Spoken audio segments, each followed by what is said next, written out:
Opa, tudo bem? Boa tarde, meus queridos. Boa tarde, professor. Tudo bem? Vamos estar iniciando aí a aula hoje. Como foi esse dia? Vamos. Tudo certo? Uhum. Perfeito, então. Hoje estamos chegando ao fim do curso, hein? Falta pouco agora. Só mais um dia, hein? Finalizou hoje e amanhã já chegamos ao fim do primeiro módulo aí. Uhum. Vamos que vamos, então. Hoje o conteúdo ele vai ser leve, né? Não vai ser um conteúdo tão massivo, é aula de elementos da magia, né? A gente vai estar falando aqui bastante o de sempre, só que agora a gente vai falar o de sempre um pouquinho diferente, quanto ao assunto elementos da magia, né? Uhum. Vamos lá. Tá conseguindo ver a tela? Ok. Tô sim. Perfeito, então.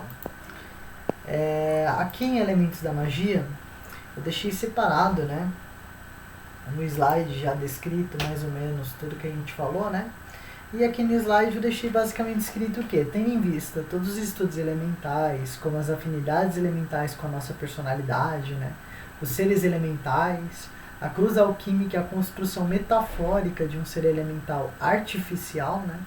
Chegamos na última aula, trazendo algumas entidades que são de alguma afinidade elemental, mas não necessariamente os próprios elementais.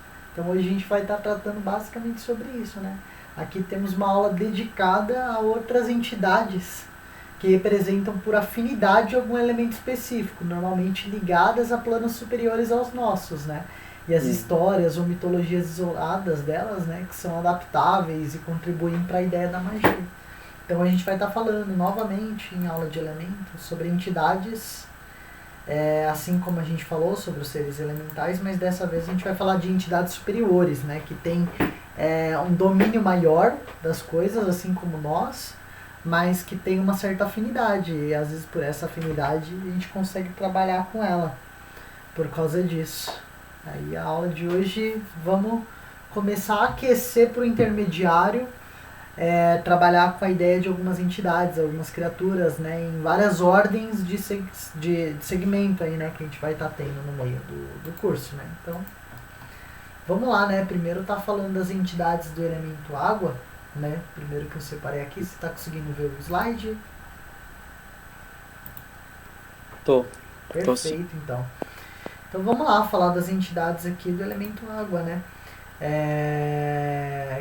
Fazendo aqui a ideia, né, da linha de trabalho, né, dessas entidades, né, ou seja, são Sim. entidades que vão estar trabalhando lá muito com aquela energia de cura, né, aquela energia mais tranquila, né, a questão de adaptação e tudo Mas mais. sentimental também, né? Eu acho que pode ser que algumas podem mexer com isso, né? Sim, inclusive com os próprios elementais mesmo. Uhum. Então aqui a gente vai estar falando dessa energia de vitalidade, né? E claro que aqui eu trouxe entidades, algumas aqui eu acredito que você já conheça, né? Trouxe algumas Uhum. bem clássicas e outras aqui talvez que não conheça, que é um pouco mais difícil, né? Então para trabalhar aqui nas entidades da água, você conhece alguma aí da tela, Johnny? Iemanjá, Uhum. conheço um pouco. Poseidon, assim, pela cultura pop, pelos jogos, Uhum. assim, que aparece um pouco. Já esse Diamond da Goécia eu não sabia, mas Uhum. são muitos, então Sim. eu não sabia que tinha um que Uhum. tinha, né, nessa área de atuação. Sim, então. Aqui é importante a gente definir uma coisa. Não é só essas entidades que estão aqui presentes que Uhum, atuam, né? Inclusive dentro da própria ordem goética a gente vai ter várias outras entidades ligadas à água. Inclusive eu deixei uma parte aqui separada para estar falando a parte também, né? Mas vamos estar uhum, explicando uma por uma aqui, né? E trazendo mais ou menos uma ideia.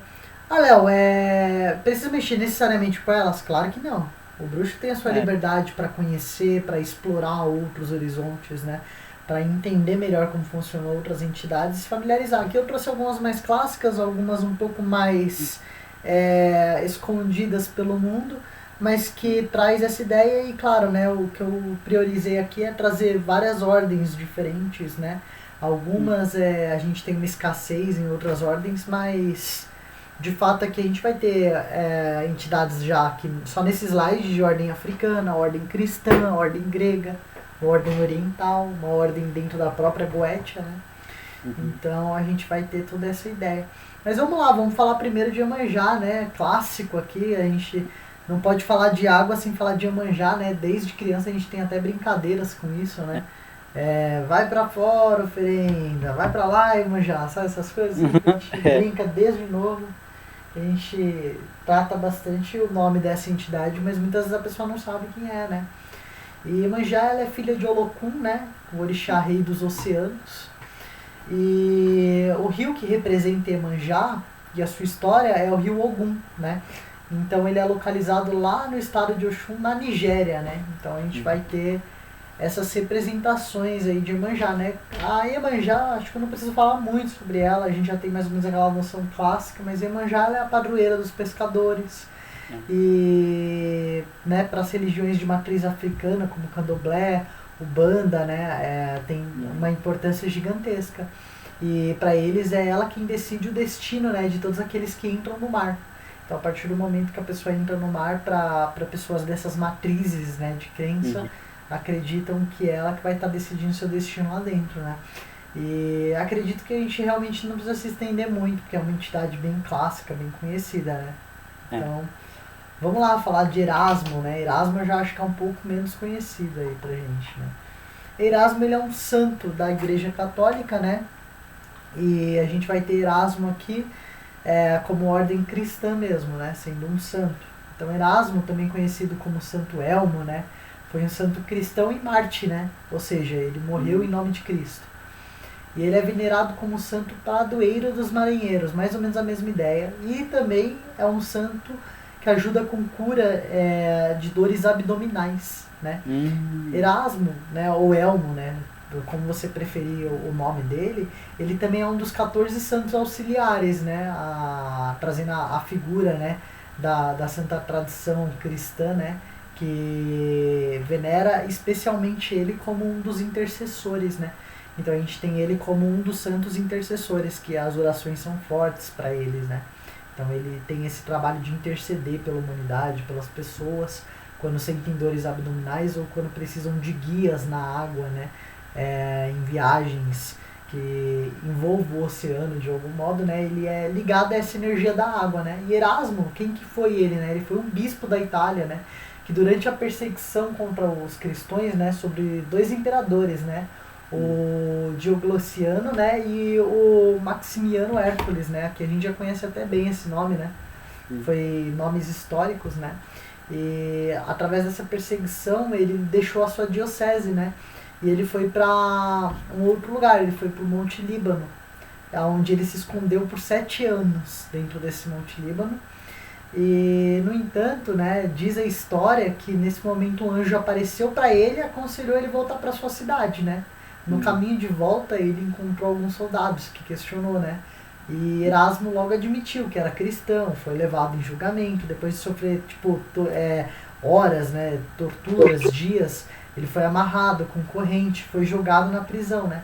Mas é que a gente tem de novo a ideia do anjo aparecendo para ele que ajudou ele a escapar. Mas logo depois de um tempo ele foi recapturado, né, torturado na província romana. E depois de pregar e converter vários pagões, né, ao cristianismo, daí entra a ideia do abdômen, né? Por que ele também intercede por dores abdominais? Porque daí ele foi morto.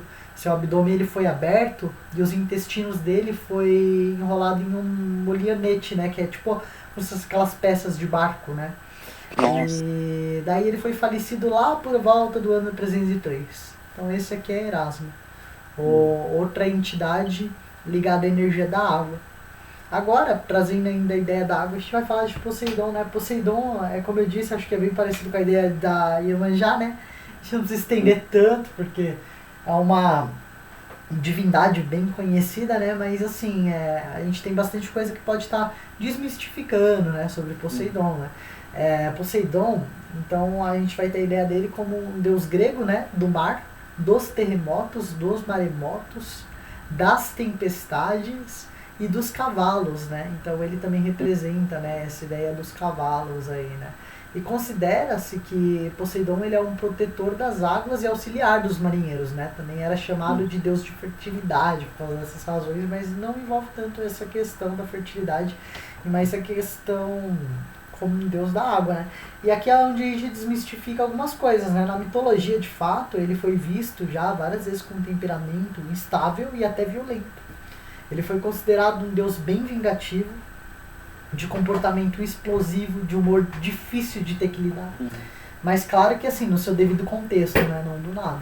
Ele era considerado patrono dos cavalos, né? Então os gregos atribuíam a ele essas bênçãos com os cavalos, essas coisas, né? Também atribuíam a ele episódios como enchentes, terremotos, tempestades, como se fosse uma forma de fúria, né, de Poseidon.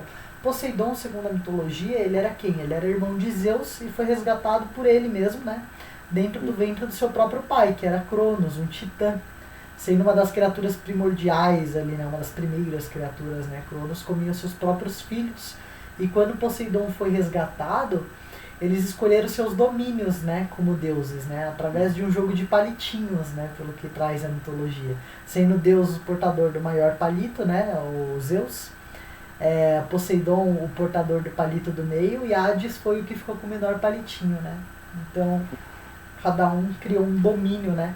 Sendo assim, ele teve os domínios dos mares, né, antes visto na mitologia através do domínio de Oceano, né, que era um titã e deus dos mares, né, antes de Poseidon, sendo filho de entidades primordiais geradas pelo caos, né, ou seja, ele era filho de Gaia, terra, e Urano, céus, né.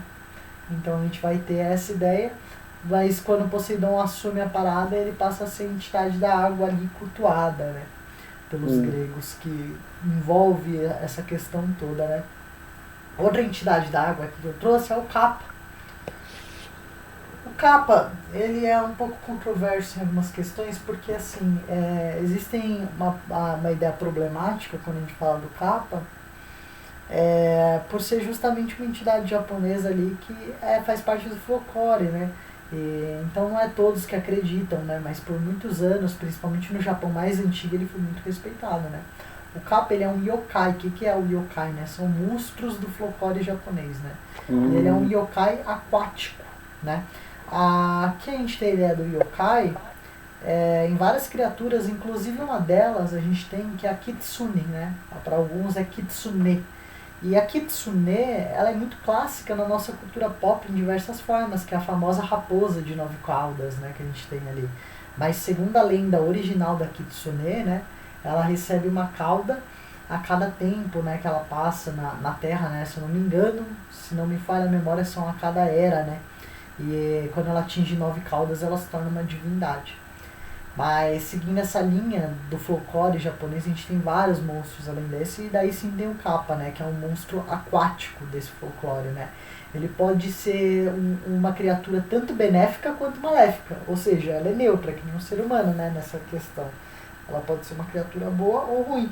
Os japoneses, na época antiga, acreditavam que existiam maneiras de se proteger, né, contra um Kappa maldoso, ou se não, formas de agradar um Kappa bondoso, né? Seja corações e ritualísticas, a fim de ganhar bênçãos e etc, né? Ligadas a forças da água, né?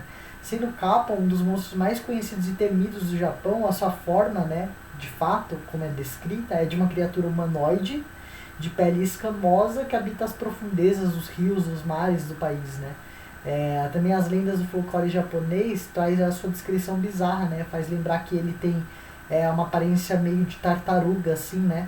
Em um corpo de um homem, né? Mas com uma altura de uma criança, entre 60 centímetros até 1 metro ali, né? No lugar das costas tem o casco, mais ou menos igual a imagem ali, né? Na boca tem o bico, né? Com uma poderosa mandíbula, nos pés e nas mãos barbatanas, e acima da cabeça uma espécie de prato ou recipiente raso, né? Chamado de sara ali, né? Que é usado em terra firme para guardar água, né?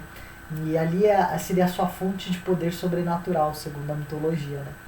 Então a gente vai ter o Kappa dentro dessa linha de pensamento do elemento água, trabalhando dessa forma como entidade.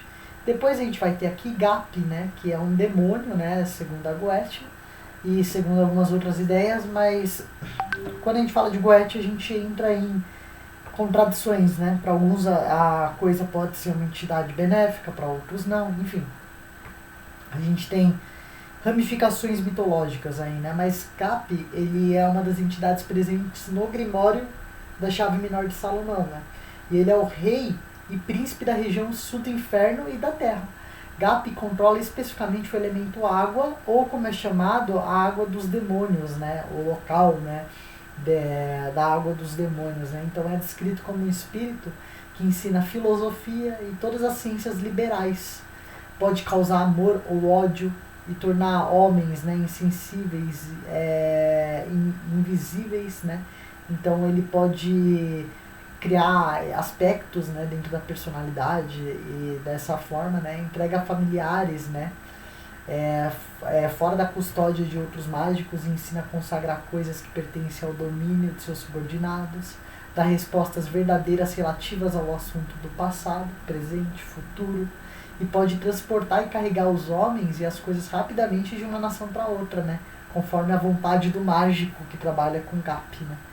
Então ele tem muito essa ligação com a água, principalmente nessa ideia de viagens através da água e por aí vai, né? Então a gente vai ter essa aí como uma entidade goética. Aqui, por mais que eu não deixei na imagem, eu deixei mais uma entidade que talvez você conheça pelo nome, que é o próprio Leviatã, né? Mas aqui eu deixei separado, mas essa entidade, que alguns até cultuam, né? Mas eu não coloquei por causa das suas traduções, né? Que ainda são bem incertas e complicadas de determinar a criatura como uma entidade, né? Mas na ideia popular temos um monstro marinho do caos primitivo, né? Mencionado na Bíblia. Então a gente tem essa ideia aí, mas existe ainda uma divergência, né, quanto à ideia de Leviatã ser uma criatura primordial ou um demônio, né? Em decorrência da sua complexidade, eu deixei para falar sobre isso mais para frente do curso, quando a gente já estiver lá no intermediário, quando for tratar dessa questão, né? Então, quanto às criaturas da água, é que eu trouxe essas 5 criaturas, né? Uma breve explicação também sobre Leviatã. Aqui a gente tem alguma dúvida, alguma coisa? Não, nenhuma. Perfeito, então. Então vamos passar aqui o slidezinho e vamos falar das divindades, né? Do ar, né? Entidades do ar. Então, aqui a gente vai estar falando das entidades do ar de forma geral. Aqui são 5 entidades, né? E vamos começar aqui, né, em Éolo, né, que é o deus que vivia numa ilha flutuante, né, em Eólia, com 12 filhos. Ele foi presenteado por Zeus e recebeu o poder de despertar, acalmar os ventos, né, tornando-se o deus dos ventos, né. Então esse é o primeiro que a gente vai estar trazendo aqui, né.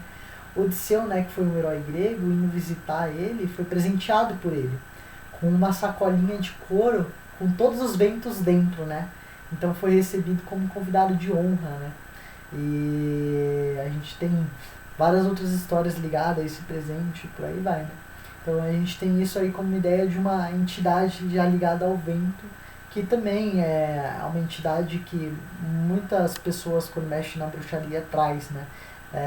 Por mais que é um nome um pouco confuso, assim, é uma entidade bem conhecida dentro desse meio já. Aqui a gente vai ter Boreas, né, Bóreas, né, se eu não me engano a pronúncia, também de ordem grega, que significa vento do norte, ou também pode ter uma tradução de devorador, né. Ele era na mitologia grega o deus do vento frio do norte, né, que trazia o inverno e toda essa ligação, né, gélida. Bóreas, ele era muito forte e tinha um caráter violento também, né, então com frequência ele era representado como um idoso alado, com cabelos e barbas longas, vestindo uma túnica de nuvens, né? Assim, então, assim, a gente tem essa questão muito robusta dele, né? Para os romanos, ele era o deus Áquilo, né? E os gregos achavam que o seu lar em Trácia, né? E descrevem como uma terra ao norte chamada, né? E Borbória, né? Que significa para além de Bóreas, né? Nessa terra, os gregos acreditavam que as pessoas viviam em completa felicidade em até idades extraordinariamente longas, né? Ou seja, elas viviam muito nessa ilha, né? Que para eles era como se fosse para além de Bóreas, né? Como se fosse uma ideia de ligação energética com esse deus por alguma bênção, algo do tipo. Os atenienses via esse deus como um parente político, inclusive. Quando Atenas, né, foi ameaçada pelos persas, os atenienses chamaram por Bóreas, né? Que segundo a ideia deles segundo o que aconteceu, trouxe ventos fortes, né, fazendo afundar 400 barcos persas, né. Logo por essa razão, os atenienses construíram um altar dedicado a ele, né. Então a gente tem esse deus aí de ordem grega, que ele surge bastante força também na ideia de entidades do ar, tá? Agora a gente vai estar falando aqui de uma entidade de ordem cristã também, né? Santa Bárbara. Aqui já é uma santa que não é tão conhecida também pelas pessoas, mas que já tem algumas pessoas que conhecem, mas assim, tá na média, sabe? E Santa Bárbara foi, segundo a tradição católica, uma jovem nascida na cidade de Nicomédia, né? Por ser filha única e com receio de deixar a filha no meio da sociedade corrupta daquele tempo, né? Dióscuro decidiu fechar ela numa torre, né? Seu próprio pai. Só que por ser uma garota bonita e rica, não faltava pretendentes para casamentos, né? E Bárbara não aceitava nenhum pretendente. Desconcertado diante o olhar da cidade, né? Dióscuro, que era seu pai, estava convencido de que as desfeitas da filha, né, entre aspas, era por birra, né? Era pelo fato de tipo ter ficado trancado na torre por muitos anos, né? Então ele permitiu que ela fosse conhecer a cidade, sabe? Para ver se melhorava, para ver se ela passava a se interessar por alguém, né? Ou algo do tipo. Só que durante essa visita, ela teve contato com a galera que pregava na época, né? Com os cristãos, que lhe contava sobre os ensinamentos de Jesus, da Santíssima Trindade, os mistérios da fé, né? Bom, logo depois disso, pouco tempo depois, um padre vindo de Alexandria batizou ela. E após o desenrolar da sua história de vida, né, esse momento todo, a gente vai ter aí um momento em que, com um impulso de raiva e obedecendo às tradições romanas, seu próprio pai denunciou ela pro prefeito local, né, Marciano, que mandou torturar, né, numa tentativa de fazer renunciar à sua fé, um fato que não aconteceu. Então, assim, Márcio condenou ela à morte por degolação, né? Então hoje ela é vista como uma entidade ligada à liberdade, ao elemento ar, devido ao seu trajeto de vida e morte. Então a gente vai ter aqui Santa Bárbara ligada a essa energia. Algumas pessoas às vezes comparam ela com Yansan, né, que é uma entidade ligada tanto à energia de fogo quanto de ar, mas já tem outras pessoas que não vê muito sentido nessa ligação, tá? Que é uma outra entidade de ordem africana mesmo, tá? Vem dessas matrizes. Depois aqui a gente vai falar de Pazuzu, né? Pazuzu, ele vem de ordem goética também, né? Assim como Gap, né? E Pazuzu, ele é visto como um dos demônios mais fortes dentro da Goetia, né? Ou para alguns outros magos, como preferem, uma entidade muito forte de energia densa, né? Mas não exatamente com o nome demônio. Mas Pazuzu é visto como um deus, né? Para alguns também. Então, a gente tem aí uma variação gigantesca. Na mitologia suméria, Pazuzu ele era o rei dos demônios do vento. Ele era o filho do deus Rambi, né? E ele também representava o vento sudoeste, né? Que trazia as tempestades e tudo mais, né? Além, claro, de ser uma entidade reconhecida como uma entidade densa no Grimório de Salomão, difícil de lidar, como um dos espíritos que podem ser evocados através do seu selo, né? Através da ritualística correta. Sendo reconhecido por trazer também fome e friagem nas estações, né? Quando obrigado a te favorecer, ele é ligado a energias de proteção contra doenças presentes no ar, né? E existem amuletos escavados de Pazuzu ao longo da história que acredita-se que usavam, né, como se fosse um colar para se proteger de demônios menores e doenças que eram transmitidas através do ar, né? Ou doenças transmitidas pelo próprio ar, né? Como pneumonia e essas coisas. Né, friagem, por aí vai. Ele é retratado em aparência como um corpo humano, mas com uma cabeça não identificável, né, que é comparável à cabeça de um leão sem jubas ou de um cachorro, né. Ainda tem no corpo, né, 4 asas de anjo, né, e é uma entidade sendo considerada portadora de uma energia pesada, densa, a qual o magista deve saber utilizar com devida proteção, caso opte por invocá-la, né. Então a gente vai ter essa ideia aqui do Pazuzu, uma entidade do elemento ar nesse sentido. Aqui a gente vai ter Cefiro, né, que não alterei o nome, perdão, deixei como Cap ainda, né, mas ele ainda é de ordem grega, é Céfiro, né, o nome desse deus. Esse slide aqui parece que, tô vendo, tem umas falhazinhas aqui que eu acho que corrompeu, mas tudo bem. pelo menos a imagem deu tudo certo. Depois eu vou corrigir antes de liberar os slides para vocês, porque eu quero estar liberando tudo certinho. Qualquer coisa que vocês identificarem podem estar me falando, ou pelo PV ou pelo próprio grupo, que eu vou estar abrindo, corrigindo e mandando de novo lá na comunidade do Trello, tá? Mas aqui a gente está falando de Cefiro, tá? Pegando de acordo com a imagem, só ignorar o nomezinho em cima aqui. O mito do vento de Cefiro, né, que é essa imagem aqui, essa pessoa que está aqui presente, diz que Cefiro ele fecundava nas éguas, né, de uma certa região, né, de Lusitânia, né, e tornava os cavalos, né, dessa região, dessa zona, super velozes, né. Então a gente tem as ideias de Cefiro já um pouco conturbada nesse sentido, né, e um pouco imoral. Mas outro mito, né, em que Cefiro aparece é o de Jacinto, né, que ele é um belo e atlético príncipe espartano, Jacinto. E Zefiro gostou de Jacinto, né, então ele cortejou, né, começou a dar ideia, assim, né, por assim dizer.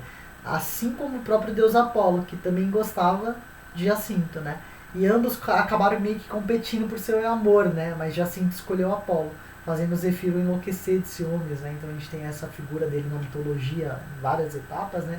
Zefiro também é considerado uma brisa suave, um vento agradável, né? Uma entidade do vento nesse sentido, pois ele era o mais suave de todos os ventos, né? Era frutificante e mensageiro da primavera. Inclusive essa jovem que aparece sendo carregada por ele nas imagens é Flora, né? Que era a deusa da primavera. Então a gente vai ter essa ideia aí de Zefiro, quando a gente fala de Zefiro, uma das entidades do ar. Aqui a gente tem alguma dúvida? Não, nenhuma, professor. Perfeito, então. Vou só dar a correção aqui, depois, certo. Anotado, depois eu vou dar a correção aqui nos slides. Porque aparentemente no segundo ainda está entidades do ar, mas aqui já são as do fogo. Falei, quando sai um ruim, sai todos os slides. Depois tem que corrigir isso aí. Agora a gente vai falar das entidades do fogo, já que não há dúvidas nas entidades do ar. Aqui as entidades do fogo, a gente vai estar trabalhando primeiro com uma entidade de ordem hindu mesmo, né? Através do hinduísmo, né? Que é Agni, né? E é um deus hindu do fogo. Para o hinduísmo, essa divindade do fogo, ela está presente no coração de todos os seres humanos, né? E é representado como as chamas da vida. Além disso, como um deus que se preze, Agni também recebe muitas oferendas, né? E, sobretudo, o hinduísmo acredita que cabe a Agni pegar os objetos deixados pelos humanos na oferenda e transformá-los, através da queima, em alimento para os outros deuses, para as outras divindades. Então, ainda segundo a mitologia, todas as estrelas são consequências das chamas que saem de Agni, né? A própria palavra Agni, em sânscrito, significa fogo, né? E acredita-se que o fogo era um elemento de poder e dominância em qualquer local e às vezes até por cima de outros elementos.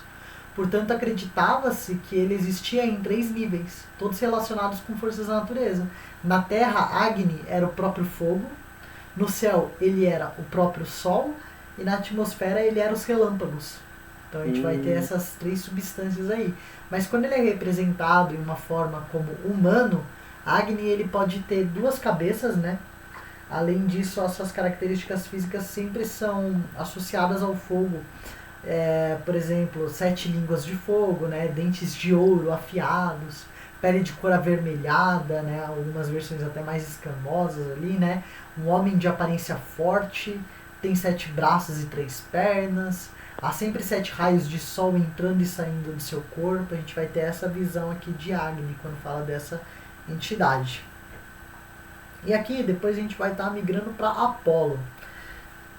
Apolo é uma entidade de ordem grega, já é bem mais conhecida, só que ainda assim é um dos deuses menores, né? Aqueles deuses que a galera não costuma estudar muito ou ver sobre, mas na mitologia ele é bem presente de fato. Um deus grego, a qual acaba tomando parte da fama de Hélios, né? Que foi considerado o primeiro deus grego do fogo, né? Um titã ali, né? Logo Apolo assumiu o posto como deus, sendo um deus maior que Hélio, né? Então, ou seja, Apolo passa a ser o deus do sol depois na mitologia, né? Apolo na mitologia grega, ele passa a ser deus do sol porque ele era filho de Zeus ali, né? Nasceu e era irmão gêmeo da deusa da lua Ártemis, né? Que também é a deusa da caçada e tudo mais. E, então Apolo sendo irmão gêmeo de Ártemis e filho de Zeus, né? Essa é a localidade dele lá no Olimpo. Sendo considerado deus do fogo, inclui também, né, na ideia das chamas da vida, né? O que faz de Apolo ser um deus de todas as artes humanas e derivadas, né, do poder das chamas da vida. Ou seja, tem muitas áreas que ele trabalha aí, né?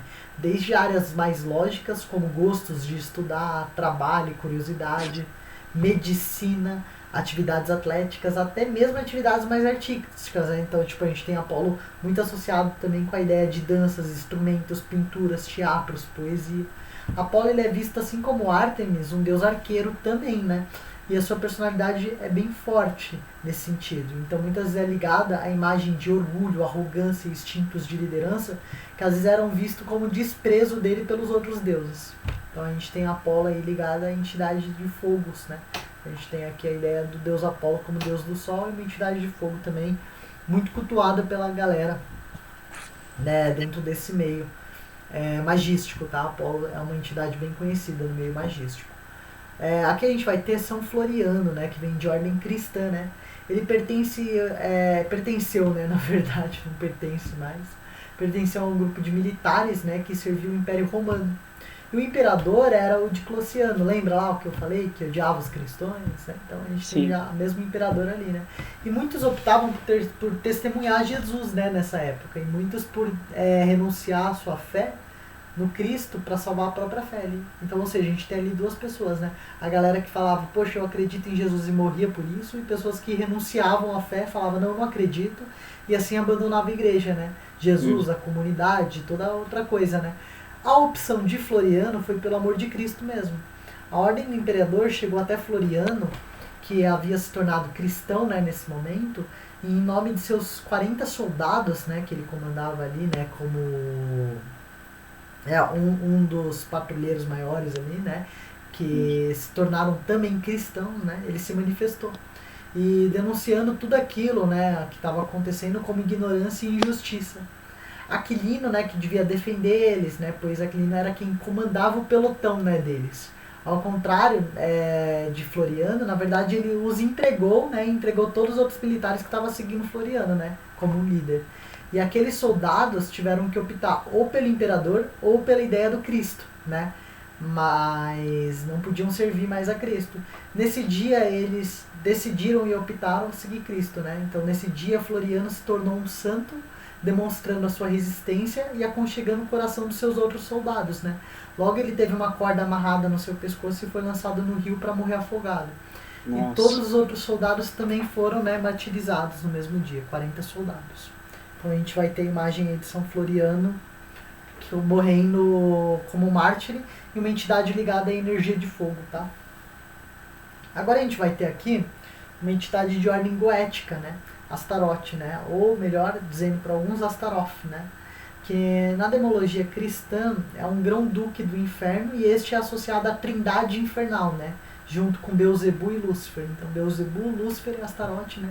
Seu nome representa muitas ideias, né? Muitas questões, mas ele vem de uma relação com uma deusa, né?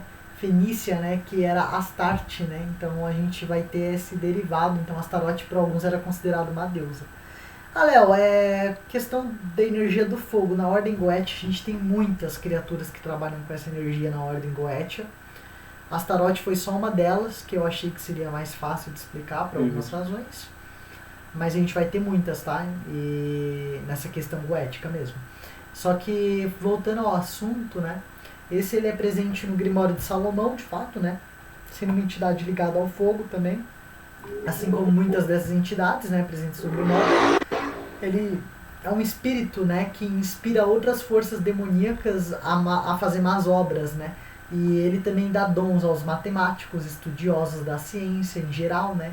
Como também dá dom para artesãos, pintores e outros artistas através de instrumentos, danças, arte geral, né? Por aí vai, né? As ideias liberais da coisa. E ele pode dar invisibilidade aos homens. Ele também pode conduzir os homens a tesouros escondidos, né? e contesta qualquer pergunta que é feita para ele em qualquer língua. E de acordo com o ocultista Francis, né, a gente vai ter Astaroth aí como um dos príncipes acusadores, né, inquisidores. Segundo alguns demonologistas também, né, das épocas mais antigas, os ataques de Astaroth, eles são bem fortes durante o mês de agosto, sendo essa mesma entidade também vista como uma deusa sábia e lunar, né, para outras pessoas. Mas de modo geral é uma energia densa de fato e a gente deve saber mexer com ela e trabalhar com ela da forma correta. Quando a gente fala de Astaroth, a gente vai ter essa ideia. Por fim, eu trouxe mais uma entidade de ordem grega, né, ligada ao fogo, que vai ser a deusa Hestia, né. A deusa Hestia também é uma deusa grega, né, assim, na primeira engolida pelo Titã e a última a ser regurgitada, né, para fora ali. Então a gente vai ter Hestia, né, e ela é uma deusa do fogo, mas ela trabalha com uma outra face, né, ela trabalha na face do fogo como um caminho de forças familiares, né, principalmente nesse sentido. Portanto, é uma deusa do fogo familiar, né. Ela é responsável por cuidar do Olimpo, né, através das suas chamas de proteção. Então, ela era colocada como uma deusa muito bondosa e de atitudes acolhedoras. Todas as casas do Olimpo tinham que ter uma lareira, né, na época, a qual tinha através dessa lareira as forças energéticas das chamas de Hestia, né, trazendo prosperidade ao lar, proteção, inspiração e liderança aos donos da casa. Portanto, as faces, né, das suas chamas era diferente das faces de Apolo, que é com um teor mais abrangente geral, ou as faces das chamas de Hefesto, com teor bélico de criação de tecnologias, ideias de guerra. Eu ia perguntar pro senhor também sobre isso. Tipo, Hefesto não contaria também como... Conta. A gente tem, foi como eu disse, aqui a gente vai separar algumas entidades, mas a gente tem muitas outras, entendeu? Isso vai muito da afinidade da pessoa que está mexendo, entendeu? Da criação de Hefesto é uma outra ideia do fogo também, né? Mas ainda assim uma entidade ligada ao fogo, né? Mas como eu disse, para Hestia, a face do fogo dela era diferente, era na verdade a face da chama sagrada, aquela coisa de demonstrar carinho, conexão protetiva, sabe? A gente vai ter Hestia nesse sentido, uma energia leve de se mexer, né? Sendo Hestia filha de Cronos, né? Teve uma ideia traumática, né, com a sua vivência e jurou nunca ter filhos por causa disso. Quando Apolo e Poseidon se tornaram pretendentes da mão dela, ela jurou permanecer virgem para sempre, né? Então Zeus concedeu-lhe, né, a honra de presidir todos os sacrifícios. Com isso, o fogo de Hestia ele sempre foi mantido aceso e se por algum acidente se extinguisse, apenas o fogo sagrado poderia reacendê-lo, né? Aqui na parte do fogo, né, por ser as minhas entidades, das minhas afinidades, eu tive muita experiência ritualística. Já tive experiência, inclusive, com 3 que estão aqui, né? Com própria ritualística de Apolo, Hestia e Astaroth. Ainda poderia também ficar passando horas aqui falando sobre outras entidades, né? Como Ra, como Amon, como Hefesto, como Hélio, por aí vai, né? Mas vamos dar continuidade, né? Foi como eu disse, existem várias outras entidades aqui que a gente pode estar trabalhando também, mas isso vai de cada magista, tá? Eu gostei de trazer essas específicas, mas por causa das afinidades que eu já tive quando trabalhei com as energias, seria mais fácil para explicar também, inclusive. Mas a gente não pode se limitar apenas nessas mesmo. Então essa questão que você tem, e Hefesto ali é bem interessante. Às vezes se você quer mexer com a energia do fogo, você tem mais afinidade com a história, com a projeção da coisa. A gente, ao longo do curso, vai aprender com calma como escolher a entidade correta para um objetivo, mas sempre que a gente tenha uma afinidade é melhor, entende? É muito mais fluido. Mas, por exemplo, a gente separa ali, ó, a ideia de fogo, quando a gente fala de Apolo, às vezes a gente pode trazer uma ligação mais artística. Quando a gente fala de Hestia, às vezes na energia do fogo mais da proteção. Quando a gente fala de Hefesto, uma energia mais da guerra, entendeu? A gente tem mais bélica, né? Então a gente pode estar criando essa ideia aí, de acordo com tudo que a gente vai estar explorando, né, nesse meio mágico. Aqui, né, as próximas entidades que eu vou estar trazendo aqui são as entidades da Terra, que infelizmente o título parece que eu cismei com o ar e ficou lá mesmo. Esqueci de editar isso, mas depois eu vou estar editando, né? Pra estar liberando pra vocês bonitinho, né? A primeira de todas que a gente tem que falar não é só de ordem grega, por mais que eu deixe de ordem grega, ela foi adotada por muitas outras culturas, muitas outras ideias, mas a gente não tem como não falar dessa deusa que é Gaia, né? Uma das deusas mais vistas aí nesse meio mágico, né? Quando o assunto principalmente é o elemento terra, ela não pode faltar, né? Como não falar dessa deusa. Então, antes do homem ser criado, imagina que só havia terra e ar, né? E antes mesmo de existir o ar e a terra, se necessitava de um lugar para esses se manifestarem, né? E esse lugar era nada mais, nada menos do que o caos, segundo a mitologia grega. Era um lugar onde existia só possibilidade de ser. Então, ou seja, o caos só era. Ele não tinha sentido. Ele era o tudo e era o nada. Então, no sonho de caos só existia o pensamento, que crescia e palpitava, e esse pensamento estabeleceu a ordem. Do caos se faz a ordem. Tão poderoso e eficaz esse pensamento que o próprio pensamento se chamou de Eros, né? E ao pronunciar aquele nome, o caos se transformou num monumento, né? Então, assim, ele se transformou algo, né, ali. Então, de caos e Eros surgiram, né, obscuridade chamada Nix, que é uma coisa ligada ao vazio, né, ao void, essa coisa toda. E um movimento também surgiu ao mesmo tempo chamado de Boreas, né, que era o vento.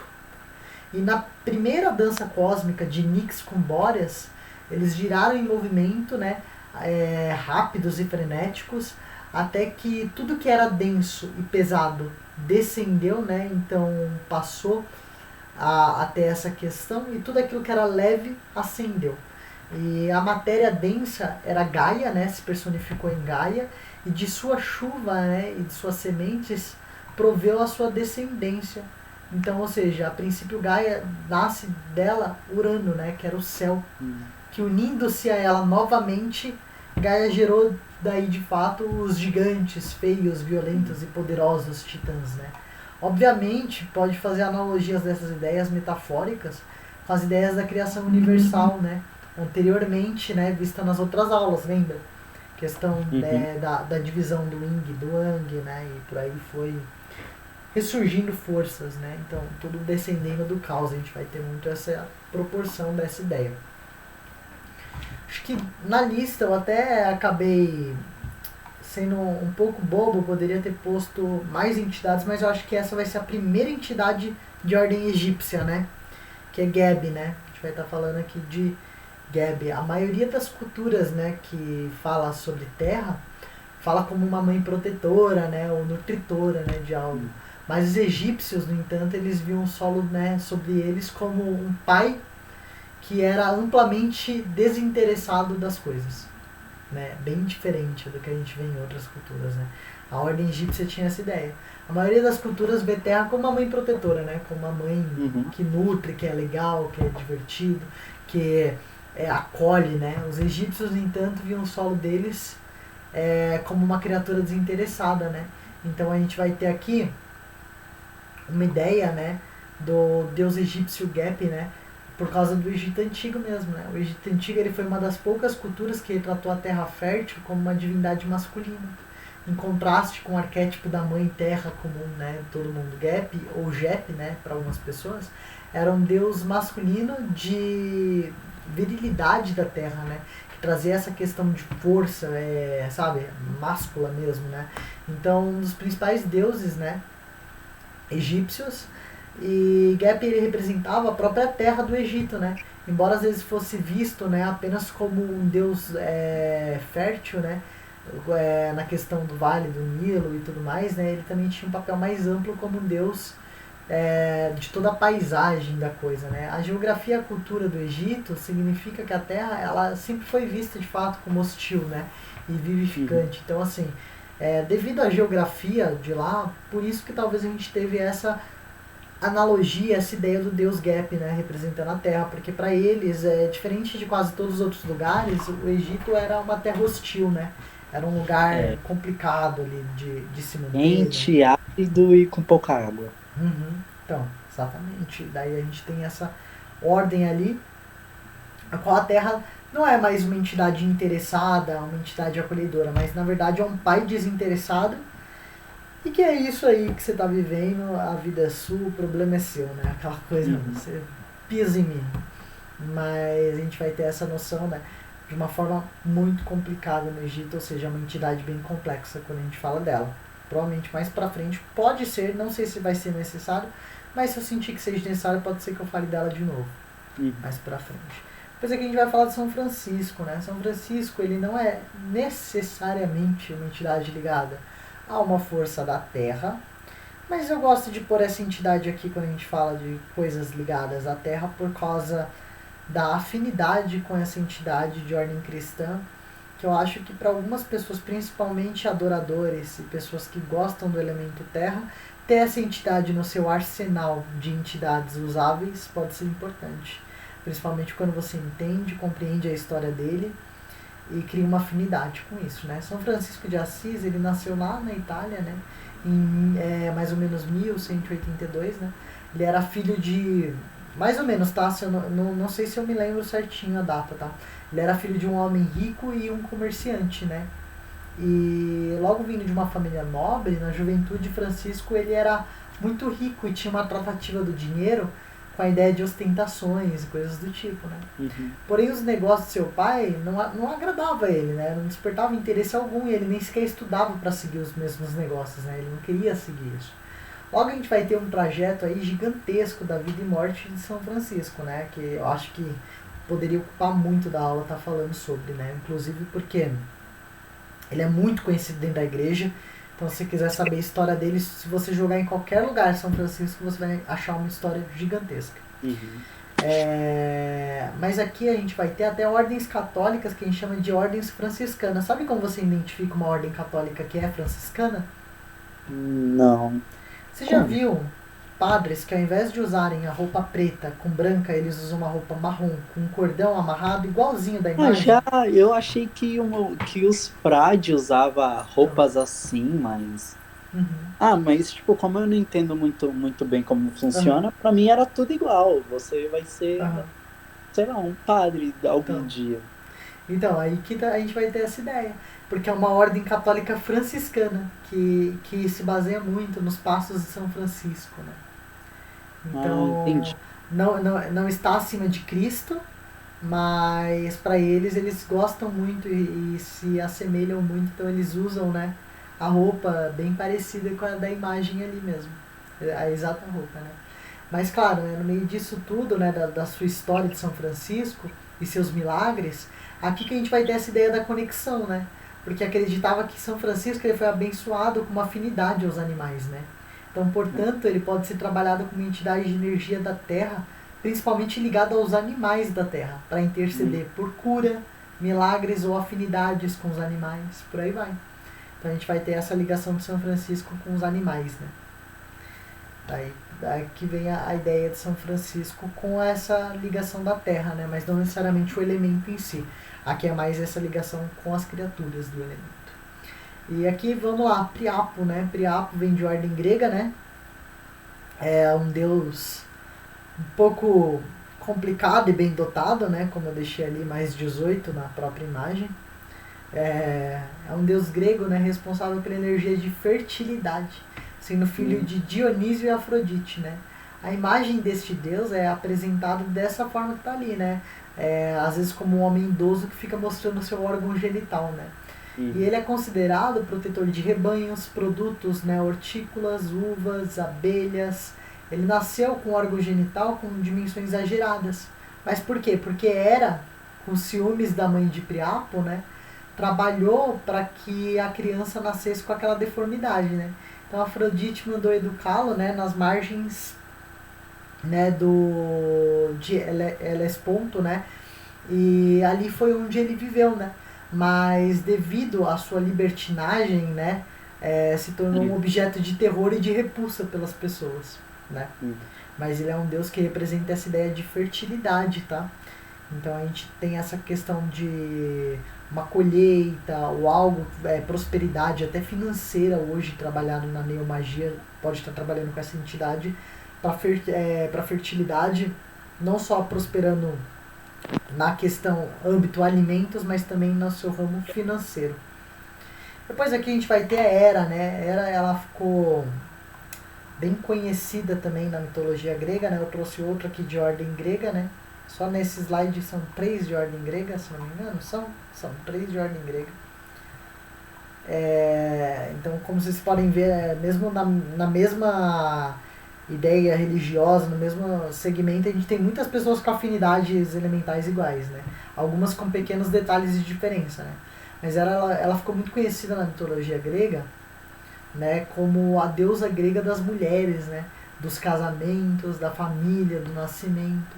Porque ela era a rainha dos deuses, né? Pois ela tinha esse título, por quê? Porque ela era casada com Zeus. Eu ia falar, olha que dificuldade, né? Ela era uma deusa respeitada, né, pelos gregos.